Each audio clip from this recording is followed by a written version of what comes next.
Hi, my name is Margaret Martin, and today on Melio Guide we're going to cover osteoporosis risk factors. In order to do that effectively, we're going to look at two typical women that I see in my clinic. Well, let's have a look at these two ladies. We have Maria on the left and Stacy on the right. And if I was to ask you just by looking at them, who's most at risk of fracturing in the next 10 years? It'd actually be kind of hard to tell.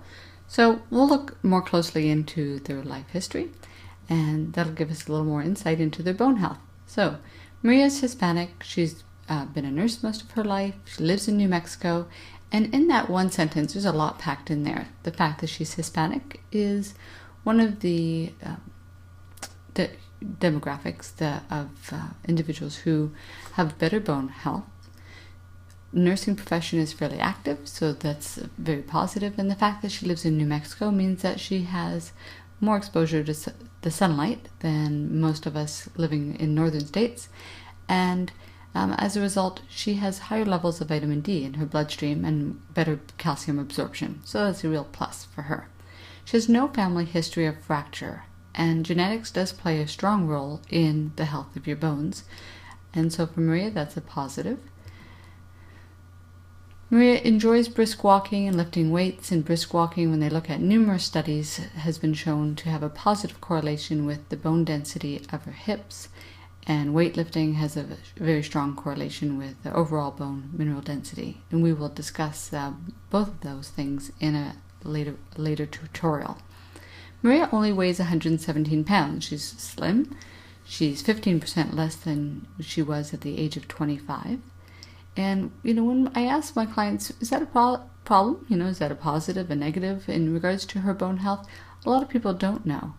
But what they've shown over and again is that any individuals, generally that weigh less than 125 pounds, or those who weigh 10% or more less than they did at the age of 25, have a higher ratio of bone loss.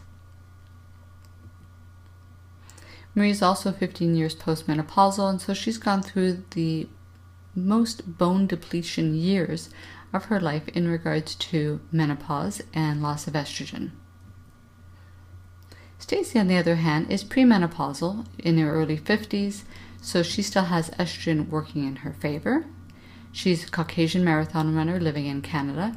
There's a lot packed into that sentence. Being Caucasian, similar to being Asian, is negative for your bones. Being a marathon runner is better than being sedentary, but not as good as if she had chosen to run 5 or 10 kilometer races. So lastly, in that sentence, the fact that she lives in Canada is definitely a negative, not just in terms of slipping on ice, but also because in the winter months, from October through March, Canada, as in most of the northern states, does not get enough sunshine to help with the production of vitamin D through the skin. So she would definitely have to supplement. Now, her mother had a hip fracture, and hip fractures have more negative weight in regards to genetics than a spinal fracture, for instance. So that's another negative for Stacy. She has celiac disease, and unfortunately that was only diagnosed a few years ago. So Stacy's gone through most of her the prime of her life without absorbing all the appropriate minerals that she needs for building strong bones. And although she is on a gluten-free diet now, she has a lot of catching up to do. Another thing in regards to Stacy's health is that she was told she was epileptic. She's had a few seizures, and she's medicated for epilepsy. And epileptic medication is one of a number of medications that has a negative influence on bone health. And the list of medications that have a negative effect on bone health will be provided to you after this tutorial, where you can find it on the website. Stacy, as you can see in the photograph here, really likes doing sit-ups, and toe touches is another one of her favorite exercises, and both of these exercises have been shown in studies to increase the risk of spinal fractures in women who have osteoporosis and osteopenia. So that's something that we'll definitely touch upon in a later tutorial, and please look for that if you want to see that earlier. Let's recapture some of the risk factors.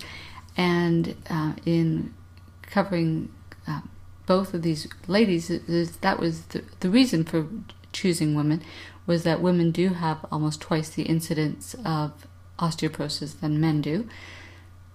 Women who are over the age of 65 have a higher incidence, as do gentlemen as they age. And the ability of a person versus the disability of an individual will definitely affect their bone health. So how much loading they can do, how much impact on their bones. The consumption of cigarettes, of pop, of alcohol, all have a negative impact on bones, as well as numerous medications. Glucocorticosteroids is one of the ones that has been strongly correlated with negative bone health. And as I mentioned, that whole list of medication will be available to you. Women who have eating disorders or simply do not eat enough for the amount of energy that they consume and their periods stop will have will suffer from low bone mineral density compared to their peers. And in children and adults that are obese and too sedentary, those are also seen as risk factors for bone health. And then we have things like depression, alcoholism, and certain cancers that are strongly correlated with low bone density. So these are just some of the risk factors. I hope that this tutorial has been helpful. That's it for this session, and we'll look forward to seeing you next time on Melio Guide.